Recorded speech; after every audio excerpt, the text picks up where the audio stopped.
Alrighty. Thought this would be a little fun one we could end the day with. This is inspired a little bit by, as developers we write code, but we're crafters. It's not necessarily a hard science, so we're allowed to have our own style. And I thought I would make it a little fun, and we could talk about some personal opinions I have that I'm looking forward to disagreeing with people with. Who am I? My name is Brandon Brosorio. I live in London right now, and I am a software engineer at an insurance company. I've got a long list of hobbies there, of basketball, Dungeons and Dragons, dancing and frolicking, and all types of things. And also, I love coding. Let's get into it. Hot take number one, else is a waste of a line. Here we've got a beautiful function here, and I say beautiful in the worst possible way.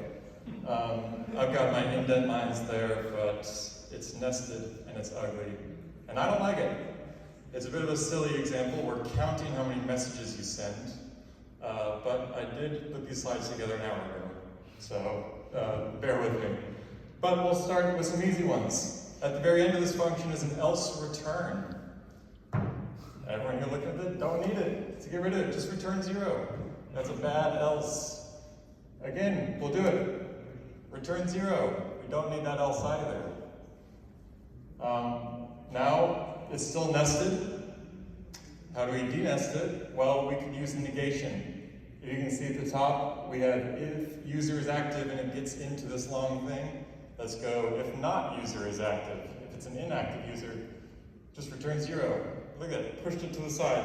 Look at that, here, I'm spun between them. It's pushed in, it looks great now. Let's do it again. Negate again, we're pushing it in, all the way to the left. You don't need to count indents anymore. I'm loving it. We do, I'm sure everybody sees, one last pesky else. We can't get rid of that else so easily. It's in there, we can't just return message count. That'll break the for loop. You guys forgot about extraction. We are taking it out, and now we don't need that else in our main function. And what are we going to do? Back to our old tricks. Got rid of our last else. And here we are, return 1, return 2. It's looking good. How nice is that? Looks like this before and after. I think that's worth a round of applause. I'll just retract it. All right. I'm not done here. I think that one made friends. Now it's time to make enemies. Inheritance bad.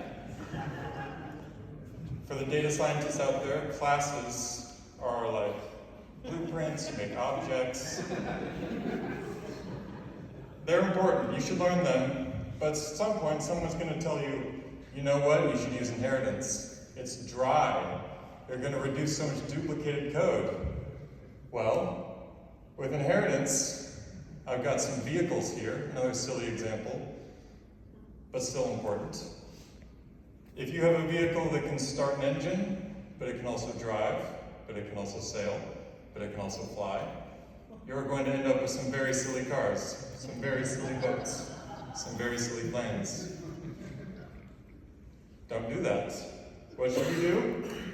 Mix-ins! Small classes, multiple inheritance in Python. That's how you have to do it. But now you can specifically say, I want a plane with an engine that can fly, and my plane cannot sail.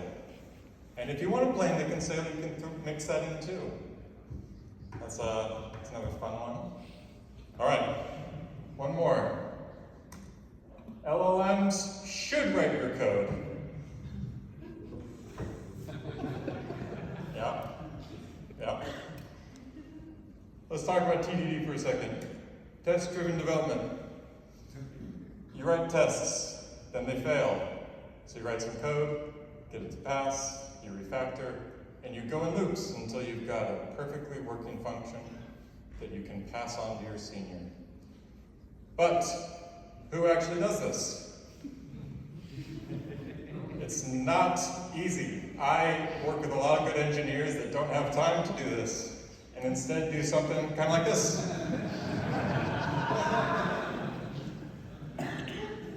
They write code, and they say, hey, AI, write some tests because our GitHub checks for 80% code coverage. So just, get something in there. So you end up with tests that look like this. Mock to return 42, does it equal 42? That's a good function. Mock the function, what's it called? That's a good function. And you end up with rubbish like this. Bad tests are worse than no tests. You run your tests and you say, our tests are passing. Must be good code. How do you know? You didn't write the code. Or you did write the code, but you didn't write the tests. So you don't know if it's working. So instead, what you should do, and by the way, I made these slides an hour ago, so I didn't have time to flesh out the example. But if you write the tests yourself, then you can go through the whole cycle. The tests are, write down the requirements, and then all of a sudden, hey AI, as long as these tests pass, my code works. And that's what TDD is anyway. It's a black box. The test pass. Kind of.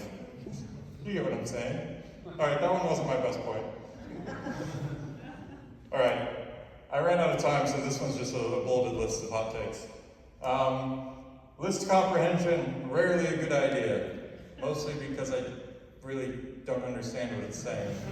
I'd rather just see a for loop. Readability is a thing. All right, I'll move on. I know I'm way over time. Overrated. Comments. They're never get updated. You write a comment, seems like a good idea, and also it's not adding a lot, You write a comment that says calculate taxes, and then you call a function called calculate taxes. Anyway, underrated. Comments. Now, I used to not like comments, because I thought it was bloat, and all the reasons I just said. But, now that we all have AI in our lives, that's how the AI codes, is with comments. And if you take the comments out, the AI doesn't know what it's doing anymore. So put those comments back in. Also, I think the walrus is fun. Some people don't like the walrus. The walrus is cool. Saves a line. So, anyway, that's it. That's my whole talk.